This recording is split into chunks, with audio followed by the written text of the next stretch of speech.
ചില മരണങ്ങൾ ചിലപ്പോൾ അതൊരു ദുരൂഹമായ അധ്യായത്തിന്റെ അന്ത്യമായിരിക്കും, മറ്റു ചിലപ്പോൾ തുടക്കവും.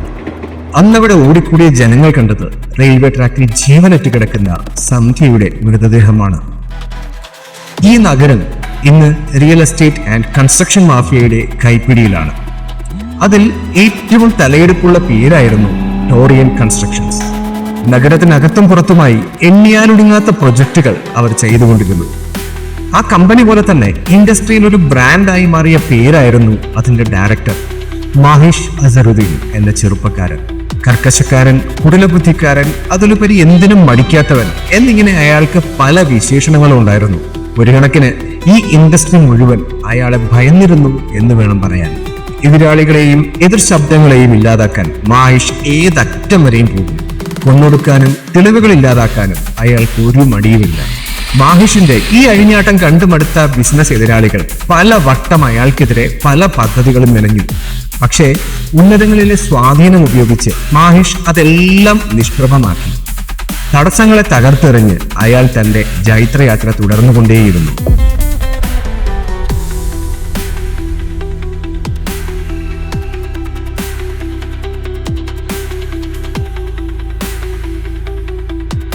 ടോറിയൻ കൺസ്ട്രക്ഷൻസ്, ആ പേരിന് പിന്നിൽ മാഹിഷ് അസറുദ്ദീൻ എന്ന ഒരൊറ്റ മനുഷ്യന്റെ സാമ്രാജ്യമാണ്. എതിർ ശബ്ദങ്ങളെ നിശബ്ദമാക്കിയും എതിരാളികളെ ഉന്മൂലനം ചെയ്തും അയാൾ പടുത്തുയർത്തിയത് ചോരമണക്കുന്ന വിജയഗാഥകളായിരുന്നു. ബിസിനസ്സിൽ മാത്രമല്ല, ജീവിതത്തിലും അയാൾക്ക് നിയമങ്ങൾ ബാധകമായിരുന്നില്ല. ഹ്യൂമൻ ട്രാഫിക്കിംഗ്, മണി ലോണ്ടറിംഗ്, അങ്ങനെ എണ്ണിയാൽ ഒടുങ്ങാത്ത ക്രിമിനൽ പ്രവർത്തനങ്ങൾ അയാൾ ചെയ്തിരുന്നു. ഒപ്പം പല സ്ത്രീകളുമായും വഴിവിട്ട ബന്ധങ്ങളും. ആരും ചോദിക്കാനില്ലെന്ന ധൈര്യം അയാളെ കൂടുതൽ അഹങ്കാരിയാക്കി. പലപ്പോഴും ആ ക്രൂരതകൾക്ക് സ്വന്തം സ്ഥാപനത്തിലെ പെൺകുട്ടികൾ പോലും ഇരയായിരുന്നു. ജോലിക്കയറ്റത്തിനും പണത്തിനുമായി ചിലർ അയാളുടെ ഇഷ്ടങ്ങൾക്ക് വഴങ്ങി. പക്ഷേ വഴങ്ങാത്തവർക്ക് തൊഴിലും ചിലർക്ക് ജീവിതം തന്നെയും നഷ്ടമായി. പരാതികൾ കൊണ്ട് ഒരു കാര്യവുമില്ലെന്ന് അവിടുത്തെ ഓരോ ജീവനക്കാർക്കും അറിയാമായിരുന്നു. അവർ ഭയം കൊണ്ട് വായടച്ചു. പക്ഷേ എല്ലാവരും നിശബ്ദരായിരുന്നില്ല. സന്ധ്യ, ടോറിയൻ കൺസ്ട്രക്ഷൻസിലെ ഫിനാൻഷ്യൽ അനലിസ്റ്റ്, മാഹിഷിന്റെ സാമ്പത്തിക തട്ടിപ്പുകളുടെയും കള്ളത്തരങ്ങളുടെയും ഞെട്ടിക്കുന്ന തെളിവുകൾ പുറത്തുവിടണം എന്നവൾ പ്ലാൻ ചെയ്തെങ്കിലും ഒരു റെയിൽവേ ട്രാക്കിൽ ജീവനറ്റ നിലയിലാണ് സന്ധ്യയെ പിന്നീട് ലോകം കണ്ടത്. പോലീസും ഫോറൻസിക്കുമെല്ലാം അന്വേഷണവുമായി പാഞ്ഞു നടന്നു. പ്രതികൾ ഉടൻ പിടിയിലാകുമെന്ന് തന്നെ നാട് മുഴുവൻ വിശ്വസിച്ചു. പക്ഷേ മാഹിഷ് എന്ന പണക്കാരന്റെ സ്വാധീനം അറിയാവുന്നവർക്ക് ഉറപ്പായിരുന്നു ഇതെവിടെ ചെന്ന് അവസാനിക്കുമെന്ന്. പ്രതീക്ഷിച്ചതുപോലെ തന്നെ കേസ് തേഞ്ഞുവാഞ്ഞു പോയി. മാഹിഷിന്റെ ജീവിതം പഴയതുപോലെ ആഘോഷമായി തന്നെ മുന്നോട്ടും പോയി. ആ സമയത്താണ് നവദുർഗ ഹിമേശ്വർ എന്ന പെൺകുട്ടി ആ ഓഫീസിലേക്ക് കടന്നു വരുന്നത്. പുതിയ ഫിനാൻഷ്യൽ അനലിസ്റ്റായി. മുംബൈയിൽ പഠിച്ചു വളർന്ന അവൾ അച്ഛന്റെ റിട്ടയർമെന്റിന് ശേഷം നാട്ടിലെത്തിയതാണ്. ടോറിയൻ കൺസ്ട്രക്ഷൻസിൽ ജോയിൻ ചെയ്ത് ചുരുങ്ങിയ ദിവസങ്ങൾക്കുള്ളിൽ തന്നെ തന്റെ കഴിവുകൊണ്ട് അവൾ അവിടുത്തെ ശ്രദ്ധാകേന്ദ്രമായി. മറ്റുള്ളവരുടേതുപോലെ തന്നെ മാഹിഷിന്റെ ശ്രദ്ധയും അവളിൽ പതിഞ്ഞു. പക്ഷെ അത് അവളുടെ കഴിവിലായിരുന്നില്ല, മറിച്ച് അവളുടെ സൗന്ദര്യത്തിലായിരുന്നു. അവളെ എങ്ങനെയെങ്കിലും തന്റെ കിടപ്പുമുറിയിൽ എത്തിക്കുക, അതായിരുന്നു പിന്നീട് അയാളുടെ ചിന്ത മുഴുവൻ. ദുർഗയുടെ സഹപ്രവർത്തകർ അവൾക്ക് ഇക്കാര്യത്തിൽ കുറെ മുന്നറിയിപ്പുകൾ നൽകി. അയാളുടെ സ്വഭാവത്തെക്കുറിച്ചും മുൻപ് നടന്ന സംഭവങ്ങളെക്കുറിച്ചുമൊക്കെ അവർ പറഞ്ഞത് കേട്ടപ്പോൾ അവൾക്ക് കാര്യങ്ങളുടെ ഗൗരവം മനസ്സിലായി. പക്ഷേ ഇത്തരമൊരു സാഹചര്യത്തിൽ എങ്ങനെ സുരക്ഷിതമായി രക്ഷപ്പെടും? ആ ദിവസങ്ങളിലാണ് സിംഗപ്പൂരിലെ ഒരു ബിസിനസ് മീറ്റിംഗിന്റെ കാര്യം മാഹിഷ് അവതരിപ്പിക്കുന്നത്. അതൊരു ക്ഷണമല്ല, കെണിയാണെന്ന് മനസ്സിലാക്കാൻ ദുർഗയ്ക്ക് വലിയ ബുദ്ധിമുട്ടുണ്ടായില്ല. അച്ഛനൊട്ടും സുഖമില്ല, അമ്മയ്ക്ക് ഒറ്റയ്ക്ക് കാര്യങ്ങൾ നോക്കാൻ കഴിയില്ല എന്നിങ്ങനെ കാരണങ്ങൾ പലതും നിരത്തി അവൾ പരമാവധി ഒഴിഞ്ഞു മാറാൻ ശ്രമിച്ചെങ്കിലും മാഹിഷ് വിട്ടുകൊടുക്കാൻ തയ്യാറല്ലായിരുന്നു. ഒടുവിൽ ദുർഗയ്ക്ക് അയാളോടൊപ്പം സിംഗപ്പൂരിലേക്ക് പോകാമെന്ന് സമ്മതിക്കേണ്ടി വന്നു. അത് ഓഫീസിലെ അടക്കം പറച്ചിലുകൾക്ക് ആക്കം കൂട്ടി. മാഹിഷ് വിരിച്ച വലയിൽ ഒടുവിൽ ദുർഗയും വീണുപോയെന്ന് സഹപ്രവർത്തകർ വിധിയെഴുതി. അങ്ങനെ ആ ദിവസം വന്നെത്തി. മനസ്സില്ലാ മനസ്സോടെ ദുർഗ മാഹിഷിനൊപ്പം സിംഗപ്പൂരിലേക്ക് പറഞ്ഞു. നാടും വീടുമെല്ലാം വിട്ട് അപരിചിതമായ ഒരു സ്ഥലത്തേക്ക്, അതും മാഹിഷിനെ പോലെ ഒരു ദുഷ്ടനോടൊപ്പം. സിംഗപ്പൂർ സിറ്റിയിലെ ഒരു പഞ്ചനക്ഷത്ര ആഡംബര ഹോട്ടലിൽ അവർക്കായി അടുത്തടുത്തുള്ള മുറികളാണ് മാഹിഷ് ബുക്ക് ചെയ്തിരുന്നത്. അവിടെ എത്തിയ ആദ്യ ദിവസം തന്നെ മാഹിഷ് തന്റെ തനി നിറം പുറത്തെടുക്കാൻ തുടങ്ങി. അവളെ തന്റെ മുറിയിലേക്ക് ക്ഷണിക്കാൻ അയാൾ കിണഞ്ഞ് ശ്രമിച്ചുകൊണ്ടിരുന്നു. പക്ഷേ ദുർഗ തോറ്റുകൊടുക്കാൻ ഒരുക്കമല്ലായിരുന്നു. യാത്രാക്ഷീണം, പിന്നെ നാളത്തെ മീറ്റിങ്ങിനുള്ള ഫയലുകൾ തയ്യാറാക്കണം എന്നൊക്കെയുള്ള എക്സ്ക്യൂസസ് പറഞ്ഞ് തന്ത്രപൂർവ്വം അവൾ ആ ആദ്യത്തെ നീക്കത്തെ തടഞ്ഞു.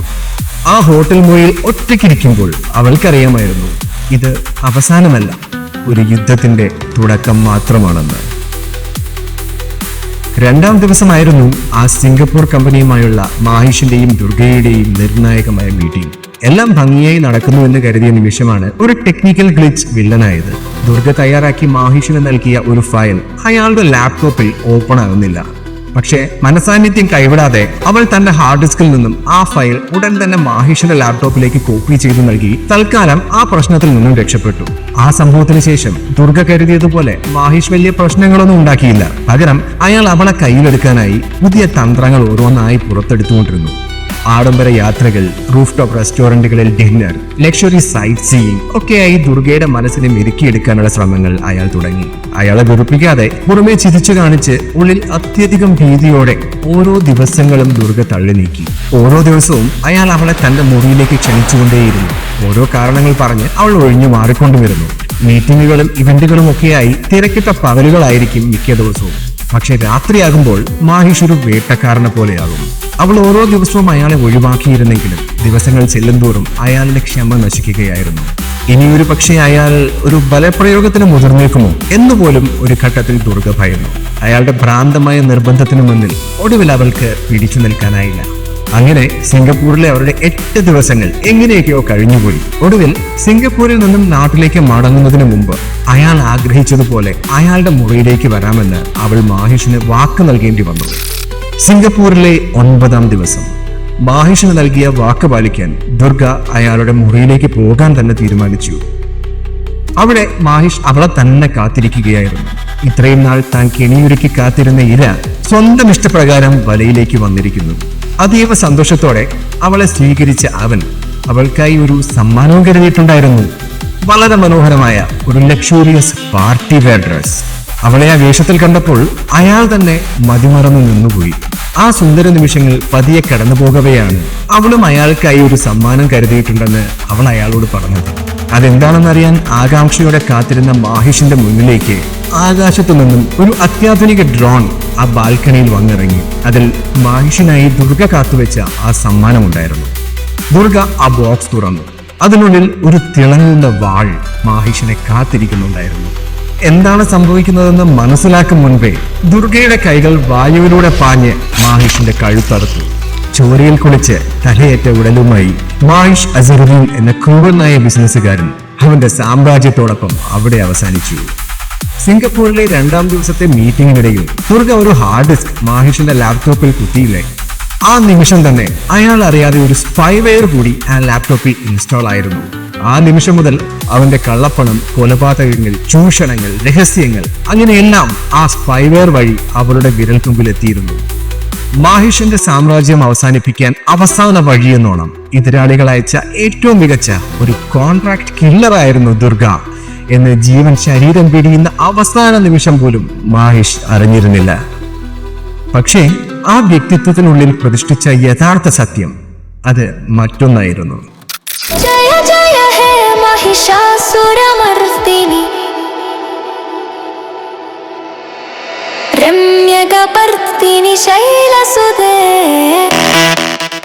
മഹിഷ, യുഗങ്ങൾ എത്ര കഴിഞ്ഞാലും നീ ഏത് രൂപത്തിൽ വന്നാലും നിന്റെ പ്രവൃത്തികൾ എന്നൊക്കെ ധർമ്മത്തെ ചോദ്യം ചെയ്യുന്നുവോ ആ കാലങ്ങളിലെല്ലാം ഞാൻ നിന്നെ തേടി വരും.